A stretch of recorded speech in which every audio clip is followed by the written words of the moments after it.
Hello. So we are going to talk about the services today. So basically, the services is nothing but I don't want to go into the definitions and everything, but this is the format. So we use the injectable at the rate injectable. So let's say middle services is this one, and we are using some class. So we're defining some business logic, and in the constructor we are using the service name, middle service name, and we are giving some name, some alias name.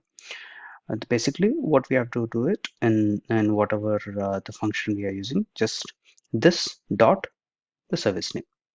So technically, the service name has what? The injectable, and then the constructor, and then this dot the service name.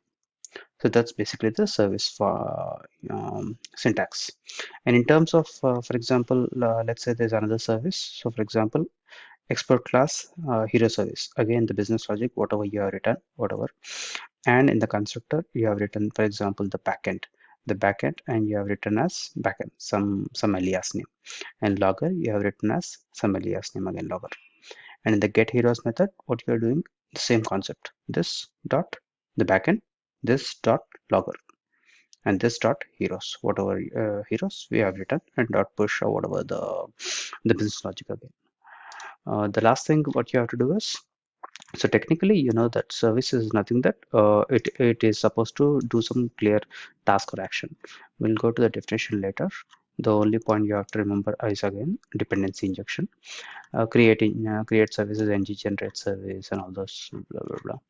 And technically, what you have to do is again service, wherever you are defining service, just import that time service, and in the providers you're getting the service, the service name. That's it. And using the service is technically the same. At the rate injectable and time sum is wherever you have given the providers, you're using the time service, this one. And again, the concept is the same. Yeah, that's about this.